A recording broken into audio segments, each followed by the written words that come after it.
भाग 5। बूंद बूंद का सागर। हमारा शरीर एक बहुत ही जटिल ढांचा है। हमारे शरीर की हर नस किसी न किसी अंग से जुड़ी हुई है। हर बीमारी से खुद लड़ने का एक तरीका हमारे शरीर में है, जिसे हम इम्यूनिटी कहते हैं। हमारा खून हर किस्म की प्रोटीन्स को शरीर के एक एक अंग से दूसरे अंग तक पहुंचाता है। अगर चमड़ी छिल जाए तो खुद नई चमड़ी उगने लगती है, लेकिन इतना जटिल शरीर बना कैसे? इसका सबसे आसान और एक ईमानदार उत्तर होगा सेल्स।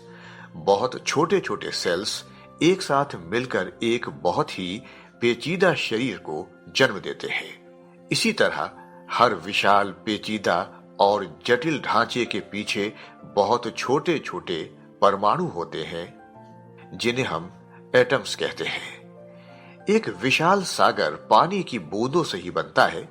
यहां तक कि दुनिया का सबसे बड़ा पहाड़ भी छोटे छोटे पत्थर और मिट्टी से ही बना है। इस अध्याय में मॉर्गन यही समझाने का प्रयास करते हैं कि कैसे छोटी छोटी रकम के योगदान से लंबे समय में एक बड़ी धनराशि इकट्ठा की जा सकती है। वो शुरुआत धरती की बात करते हुए करते हैं कि कैसे ये माना जाता है कि पृथ्वी के जीवन में धरती पर लगभग 5 बार ऐसा समय आया था जिस समय धरती पूरी तरह बर्फ से ढक गई थी। इसके पीछे का कारण वो ज्यादा ठंड को नहीं बल्कि मध्यम गर्मी को बताते हैं। वो समझाते हैं कि साइंटिस्ट का यही कहना है कि जब धरती अपने घूमने का तरीका बदल लेती है, तब सूरज की धूप का असर थोड़ा कम हो जाता है। इसी कारण गर्मियां उतनी असरदार नहीं रहती और बर्फ उतनी नहीं पिघलती जितनी पिघलनी चाहिए। वो बर्फ जो नहीं पिघल पाती, वो बर्फ आने वाली सर्दियों में उपजाऊ स्थिति प्रदान करती है, जिस पर जल्दी से और बर्फ जम सके। ज्यादा बर्फ का निर्माण सूरज की धूप का असर और कम कर देती है। बर्फ की एक खास बात यह है कि वो सूरज की किरणों को सोखती नहीं है, बल्कि उन्हें वापस भेज देती है। इस बर्फ की विशेषता को हम बर्फ का एल्बेडो भी कह सकते हैं। मॉर्गन कहते हैं कि देखते ही देखते सूरज की बहुत कम किरणें धरती में आत्मसात होती हैं और पूरी पृथ्वी बर्फ से ढक जाती है। इसे वो इस बात पर जोर डालते हैं कि धरती के बर्फ से ढकने में ज्यादा सर्दी का हाथ नहीं, बल्कि उस थोड़ी सी बची हुई बर्फ का है जो गर्मियों में नहीं पिघल पाई। एक के ऊपर एक बर्फ की परत एक बर्फ की चादर बना देती है, लेकिन धरती की बर्फ से ढकने में और अमीर होने में क्या समानता है? इस तुलना को स्पष्ट करने के लिए वो वॉरेन बफेट का उदाहरण देते हैं।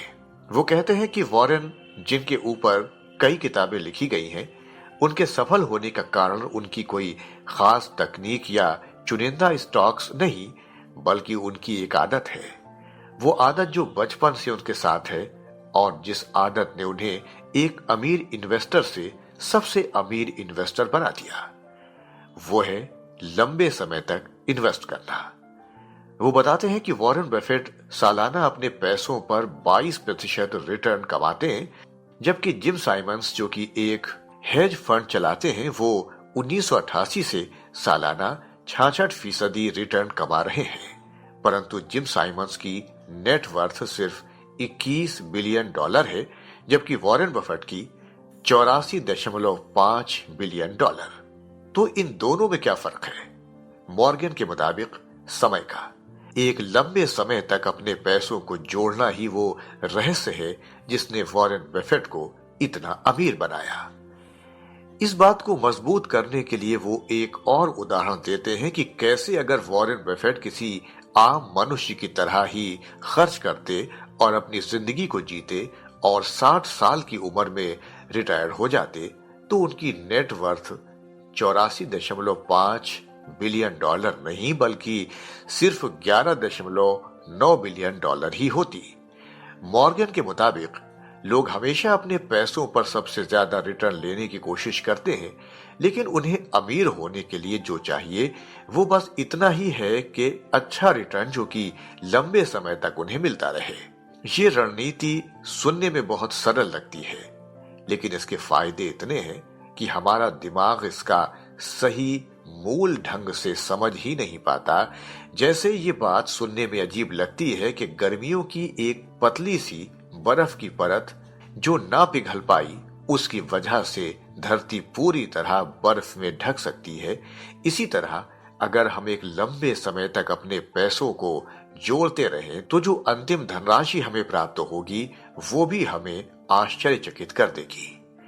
मॉर्गन अध्याय को अंत करते हुए कहते हैं कि इसका विपरीत परिदृश्य, बहुत ज्यादा धनराशि जिसमें हम लंबे समय तक न संभाल सकें, ये परिदृश्य कई दुखद कहानियों का सार है।